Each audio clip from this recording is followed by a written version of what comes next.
3 of the fantasy football season.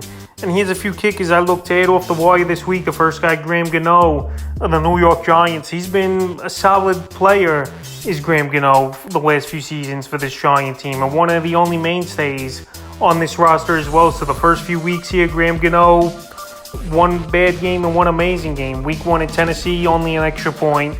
And week 2 versus former team, the Carolina Panthers, he hit 2 30 to 39 yarders and 2 50-plus yarders with an extra point. So right here, it's going to be more of the same, I believe, in this Monday night game here in week 3 versus the Cowboys. A field goal effort by both teams here. Graham Gano, we've seen it throughout the years where he could have those 15 to 18-point fantasy days. And in week 2 versus Carolina, he had the great day with the 17 fantasy points. And I think versus the Dallas Cowboys, so far in the early going there, bend but don't break type of defense. He's going to get a few opportunities once again as Graham Gano. And he might even crack my top 12 this week at the kicker position when my rankings come out later in the week. But right now is a waiver wire pickup. He's available in 97% of leagues. The next guy is Chris Boswell of the Pittsburgh Steelers. So the Steelers here, so far this season, their offense just hasn't looked good with Mitchell Trubisky on the center. And they've been settling for a lot of field goals and not scoring a lot of touchdowns, what bodes well for Boswell if fantasy owners want him. So right now available in 84% of fantasy leagues. In the first few weeks here for Boswell, week 1 in Cincinnati, 14 fantasy points. In week 2 versus the Patriots, hitting one from 30-39 range. And then a 50-plus one in that one. So week 3 here, short turnaround week at the Cleveland Browns. And the Browns here, they've been vulnerable, giving up points so far in the first 2 weeks of the season. The Jets beat them in a heartbreaker 31-30. And then week 1, they beat the Panthers at the end of that game, but still gave up 24 points. So right here, I think Boswell's going to get a few opportunities. This is obviously an AFC division matchup here with the Browns and the Steelers. And this is a big game for both teams. Both teams coming in 1-1. I know it's early in the season, but I think Chris Boswell could get a few opportunities once again in this one. And he's a kicker I looked at this week, available in 84% of fantasy leagues. Next kicker is Maher of the Dallas Cowboys. So Maher, this is his third stint with the Dallas Cowboys. And they've been going through kickers a lot as well over the last few years. Maher on and off. Then they went to Greg Zuerlein and now back to Brett Maher. And for some reason, they just like him. And he's got a big boot, no doubt about it. But the accuracy just hasn't been there throughout his career here for Brett Maher. So week 1 versus Tampa Bay, he hit a 50-plus yarder in that one for 5 fantasy points.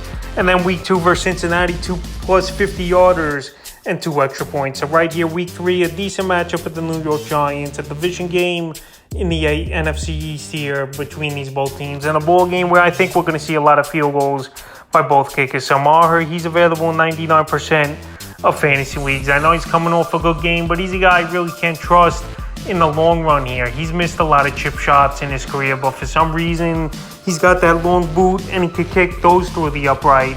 But sometimes within the 30 to 40 yard range, he has a problem. But right now, if you need help at kicker, Maher is an ad this week with the Cowboys. The next kicker is Jason Sanders of the Miami Dolphins. So the Dolphins offense is a dynamic offense.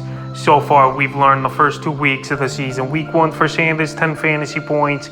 And week 2 with Baltimore, just 6 extra points in that one. So we're throwing 6 touchdowns in that ball game. And they had a pick-up fumble for a touchdown as well. Week 3 here versus Buffalo, I think they're going to hold them down decently as this Buffalo defense. Where Sanders, he's going to have to get a few field goal opportunities, settling for 3, even though if you want to beat the Buffalo Bills, you got to score touchdowns. But anyway, here, that's going to be a great game in the AFC East on Sunday to week 3 here. And Jason Sanders, a few years ago, was a top 10 kicker in fantasy points. So right now, available in 92% of fantasy leagues. And if you need a kicking option, Sanders is a good one this week. And the 5th and final kicker I looked at off the wire this week's Jake Elliott of the Philadelphia Eagles. So this Eagle offense is a high-powered offense so far the first 2 weeks of the season. Week 1 at Detroit, scoring 38 points. And week 2 versus a mediocre Minnesota defense, scoring 24 points. So Jake Elliott, week 1 at Detroit, 8 fantasy points. And week 2